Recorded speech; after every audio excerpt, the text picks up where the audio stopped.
Good afternoon, distinguished guests, honorable ministers and government representatives and friends from around the globe. I'm here today with a great sense of pride and gratitude to be part of this network and also to have an opportunity to serve as part of the presidential team, which is not only myself, but also our vice presidents, which are Marina Sapiro, Rasmus Lima, and Michiko Izuka, who are here in the room. So this is a team effort, as well as the Globelics Scientific Board. So I'm here representing and standing on behalf of everybody. But I do that with, as I mentioned, with pride and gratitude, and to be part of the network as we mark 2 decades of sustained dialogue, research and collaboration within Globelics. Our 20-year journey is not just a milestone, but also a testament of our dedication and commitment to understanding innovation and how it can serve the processes of development. And this is a contribution that has been done by every single person in this room, everybody that has been part and continues to be part of the network. The network started, as it's been mentioned, by the vision and foresight of some pioneering intellectuals. Some of them are in this room, and others are online, and some others are in spirit. But some of them are Bentoke. I can see him in the screen now. Hi Bentoke. There's also Luke, Judith Suits, Gabriela is here, Alex. There's too many to mention all of them, but you all know who you are, that contributed with the foundation of this network. And their vision was that they recognize learning as a universal process, and that interactive learning could be the source of solving problems in new ways.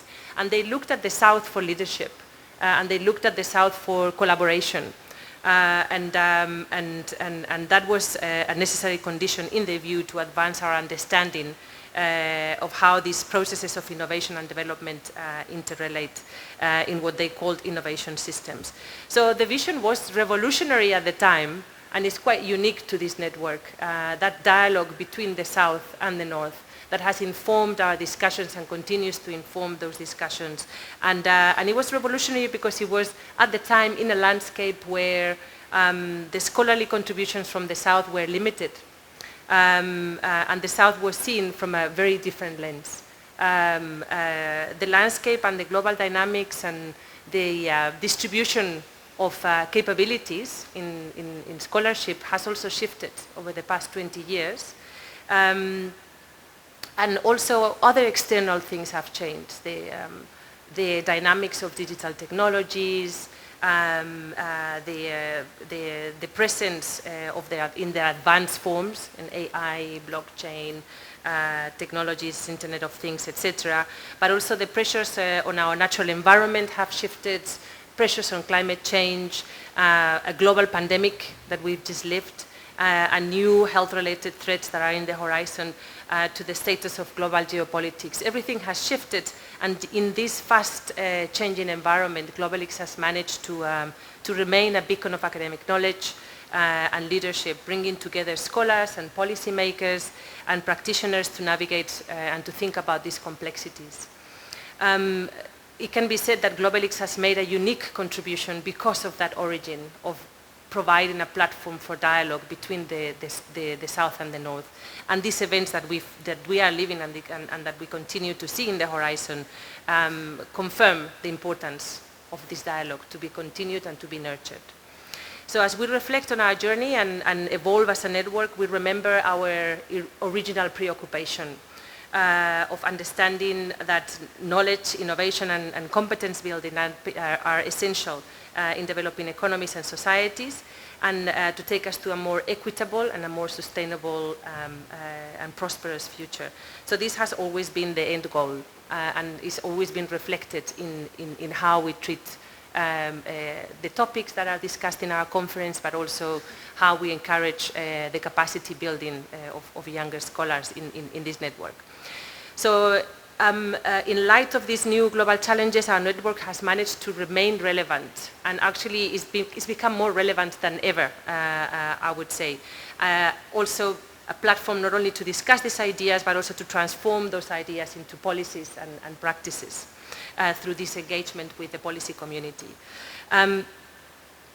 The discourse to address climate change, the widening inequalities, ensuring that new technologies don't create more damage than good, all of that requires a discussion between the North and the South.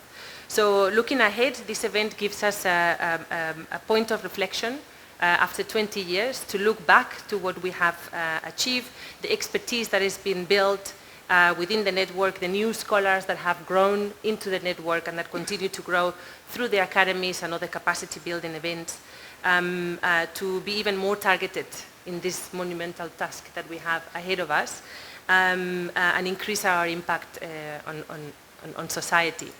I would like to thank the government of India, represented here by the Chief Minister, the Minister of Finance, the Vice Chairman of Kerala Planning Board, and other representatives, and particularly Professor Joseph and his team for hosting this important event.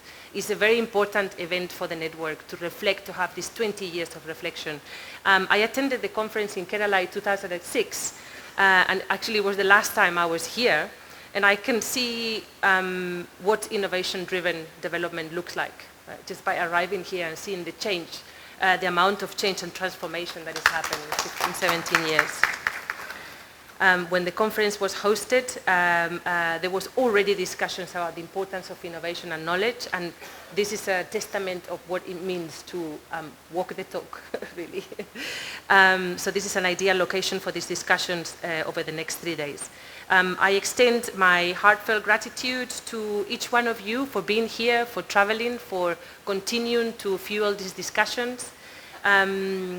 Particularly to, as I mentioned, the presidential team, the Globelics Scientific Board, and everyone that has contributed to crafting the narrative of Globelics. And it's a changing narrative, it's a shifting narrative as we adapt and we evolve with the changes around us, but always remaining true to our original preoccupation that still remains extremely relevant.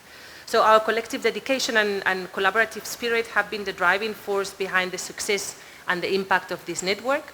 And I would like to just encourage us and to, if I had a glass, I will make a toast to many more years of collaboration and to the next 3 days of fruitful discussions and engagement over the rest of the week. Thank you very much.